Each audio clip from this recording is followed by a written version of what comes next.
Elles sont des milliers à travers le pays, confrontées à une double peine, la perte de leur époux et les traditions qui les dépouillent de leurs droits. Au Cameroun, on estime à plus de 847 000 le nombre de veuves. Près de 3/4 d'entre elles vivent dans la précarité et plus de 2 sur 3 sont victimes de spoliation dans les mois qui suivent le décès de leur mari. Comme la belle famille savait qu'il travaillait, il y avait quelque chose, il ne voulait pas que je reste là.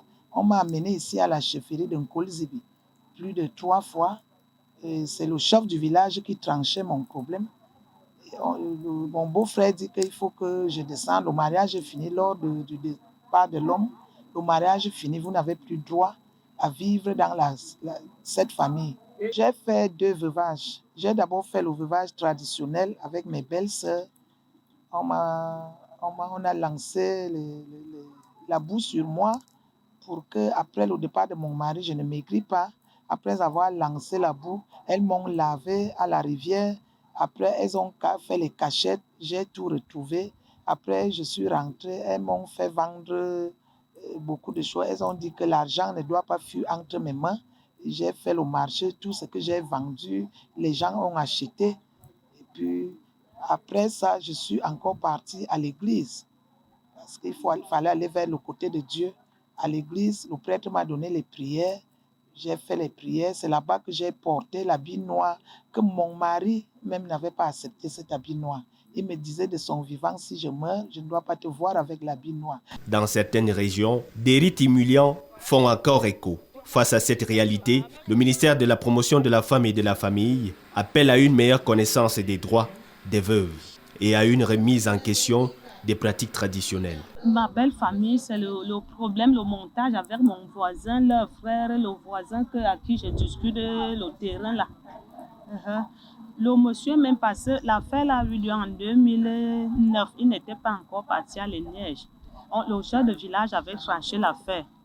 Mais après sa mort, il dit que non, c'est en ce moment-là que je suis partie avec lui au Kola. Le sous-prophète lui a demandé comment, avant la mort de son mari, pourquoi tu n'avais pas fait l'opposition, tout juste pour essayer de déranger la veuve. Il fallait faire l'opposition. Depuis 2013 jusqu'en 2018, tu ne fais pas, 2009 jusqu'à 2018, là, tu ne fais pas l'opposition. Pourquoi? Dans l'arrondissement de Kola, la fondation Barnabé Onana s'illustre par son engagement envers ces femmes meurtries.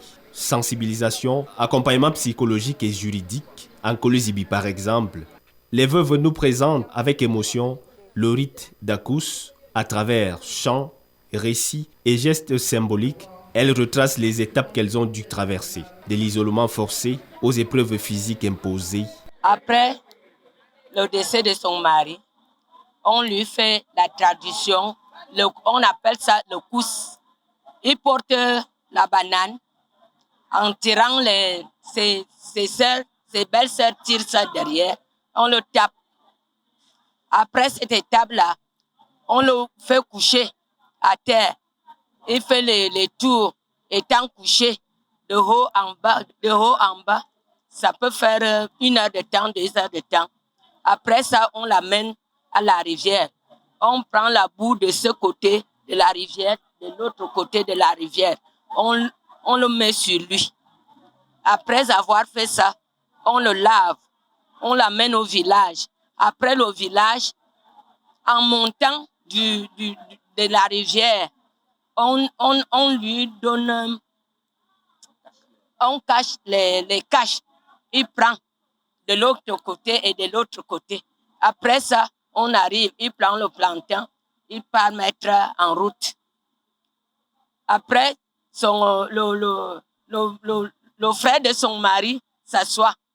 Il prend la brosse avec l'eau dans l'assiette, soit le gobelet, il lui donne. Après avoir fait ça, on s'assoit alors. Il fait les caches, la marchandise. Après avoir fait la marchandise, dès que la marchandise passe, c'est terminé.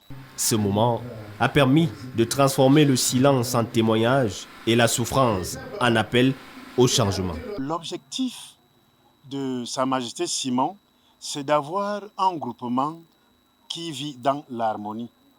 Oui, vous savez, la veuve est un des maillons de notre groupement.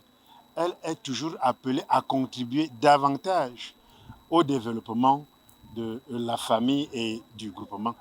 Donc, elle est donc victime de mauvais traitements. Oui, elle est victime de mauvais traitements suivis des orphelins qui restent. Il est donc question, comme le dit le thème, d'humaniser ces traitements-là. Oui, d'humaniser ces traitements au sein de son groupement. D'où donc ce séminaire de formation des veuves sur leurs droits. Elle doit savoir